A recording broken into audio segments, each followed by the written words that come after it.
नमस्कार, आप देख रहे हैं भारत न्यूज हिंदी 24। इस समय हम हैं भदोही जिले के जिला मुख्य कार्यालय जो है भदोही में है। यहाँ पे एक युवा नेता डीएम सिंह गहरवाल जो है किसी नाम के मोहताज नहीं है। जिले में इनकी एक अलग छवि और लोकप्रियता है। आइए देखते हैं इनकी क्या 5 मांगे हैं, जो आज तीसरा दिन है। वैसे मिलाकर 5 दिन हो चुका है, लेकिन 3 दिन बिना जल के, बिना अन्न के, बिना मिष्ठान के, बिना किसी एक अन्न के 24 घंटे यहाँ पर बैठे हुए हैं। आइए इनकी जानते हैं जिला के क्या मुख्य समस्याओं पे ये धरना दे रहे हैं। नेताजी, आपका स्वागत है भारत न्यूज हिंदी 24 में। सर, आपकी मुख्य क्या समस्याएं हैं, क्या मांगे हैं जो आप 3 दिन धरना बैठे हैं? कितना दिन तक भी और बैठेंगे? देखिए, ये अनिश्चितकालीन सत्याग्रह है, आमरण अनशन है। इसमें मैं 5 मूलभूत आवश्यकताओं को लेकर के बैठा हूँ, जो जनपद की मूलभूत आवश्यकताएं हैं। शिक्षा, स्वास्थ्य, रोजगार, ये हमारी मूलभूत आवश्यकता होती है। और भारतीय नागरिक को इस लोकतांत्रिक देश में यह स्वतंत्रता है कि इन तीनों सुविधाओं से वो लैस रहे। हमारा जनपद आज तक उपेक्षित किया गया है।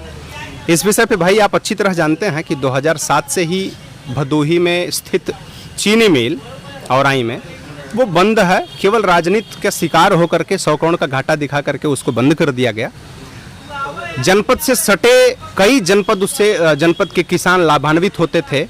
और मानक के अनुरूप अगर देखा जाए तो 1250 टन डेली गन्ने की पेराई होती थी और लगभग 1000 बोरी डेली चीनी का उत्पादन होता था। इतने बड़े पैमाने पर इतने बड़े उद्योग को सरकार ने बंद कर दिया। उसको चालू कराने को मैं मांग कर रहा हूं। दूसरा हमारा मुख्य मुद्दा है, 2008 में सफाई कर्मियों की नियुक्ति का आवेदन कराया गया। उनसे 3 साल काम भी कराया गया। उनका साक्षात्कार हुआ। साक्षात्कार के बाद ये नियुक्ति रोक दी गई और आज तक हमारे जनपद में सफाई कर्मचारी नियुक्त नहीं है। उत्तर प्रदेश के 74 जनपद में सफाई कर्मचारी हैं। लगभग कितना सीट था सर? ये लगभग 1250 सीट, 1250 पे सीट पर लगभग 3500 लोग आवेदक रहे जो साक्षात्कार किए हैं। 3500 इंटरव्यू के बाद भी आज तक नियुक्ति नहीं हुई। 74 जनपदों में सफाई कर्मचारी हैं, भदोही में नहीं है। और देश के प्रधानमंत्री और प्रदेश के माननीय मुख्यमंत्री संदेश देते हैं स्वच्छता का। हमारे यहाँ तो सफाई कर्मचारी नहीं साहब, तो हम स्वच्छता के क्या संदेश देंगे? तीसरा हमारा मुख्य मुद्दा है 1 डिस्ट्रिक्ट 1 सिलेबस को लेकर के, शिक्षा के बाजारीकरण को लेकर के है। आप भी परेशान होंगे उससे, आपके भी बच्चे पढ़ रहे होंगे।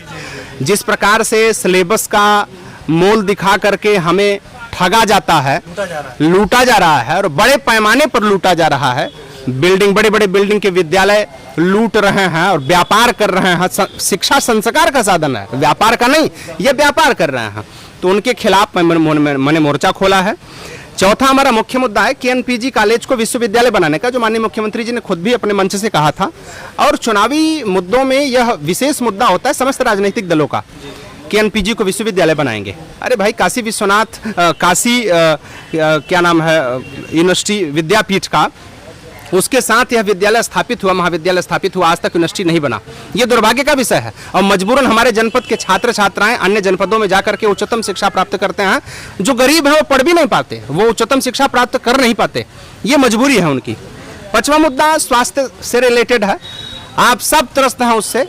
जनपद की स्वास्थ्य व्यवस्था का पोल तब खुला जब औराई में अग्निकांड हुआ। हमारे पास प्राथमिक उपचार हेतु कोई व्यवस्था नहीं था। हम अन्य जनपदों में रेफर करने के लिए मजबूर हुए और 20% तक जले व्यक्ति भी हम रेफर कर दिए। हम सरकारी सुविधा उनको नहीं दे पाए। जनपद की स्वास्थ्य व्यवस्था का पोल तब खुला जब कोरोना काल आया। हम एक भी मरीज को एडमिट नहीं कर पा रहे थे। हमारे पास ऑक्सीजन प्लांट नहीं था। आज ऑक्सीजन प्लांट्स हैं लेकिन चालू नहीं है। औराई में ट्रामा सेंटर खुला है, कोई बैठता नहीं। अभी उस दिन निरीक्षण में यह पता भी चला कि कोई बैठ ही नहीं रहा है, कोई देख ही नहीं रहा है।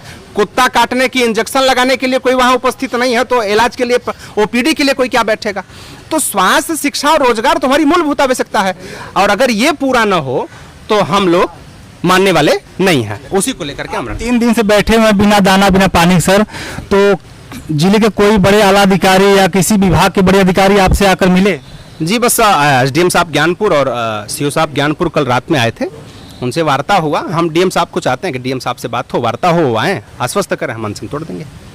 जी, जैसा कि आप देख रहे हैं 9 तारीख के मुख्यमंत्री जी का भी आगमन जिले में है। और एक तरफ आपका धरना भी काफ़ी बड़े पैमाने पर चल रहा है, पूरे जिले में चर्चा इसकी है, गांव-गांव में चर्चा है। तो इस पर क्या कहेंगे? अगर मुख्यमंत्री जी आ रहे हैं तो उनके सहानुभूति के लिए आप कुछ माननीय मुख्यमंत्री जा रहे हैं, उनका स्वागत है जनपद में कुछ देंगे, ये आशा है, ये विश्वास है और ये भी भरोसा है कि हमारी मूलभूत आवश्यकताओं की प्रतिपूर्ति होगी। हम उपेक्षित नहीं होंगे। हमारा जनपद जिन मूलभूत आवश्यकताओं से लड़ रहा है, शिक्षा, स्वास्थ्य और रोजगार से, उन व्यवस्थाओं पर भी हम खरा उतरेंगे। हमारे माननीय मुख्यमंत्री जी उस पर काम करेंगे और इसके लिए भाई हम पूरी टीम के साथ प्रयास में हैं कि यदि हमारी मांगों को पूरा करते हैं तो हम स्वागत भी करेंगे। चूंकि दल का, ये संगठन का कोई अनशन नहीं है, कोई धरना प्रदर्शन नहीं है, ये जन आंदोलन है। तो हम आग्रह करेंगे माननीय मुख्यमंत्री जी से कि हमारी मांगों को पूरा करें। बहुत बहुत धन्यवाद युवा नेता डीएम सिंह गहरवाल जी। जैसा कि आप लोग देखें, इनसे खुल के चर्चा हुई, खुल के बातें हुई। इन्होंने बताया कि ये कोई भी बड़े जिले के बड़े अधिकारी आते हैं या कोई जनप्रतिनिधि बड़े आते हैं, उनसे बातें होंगी, मांग पूरी करने का आश्वासन देते हैं, तो अपना ये धरना खत्म करेंगे।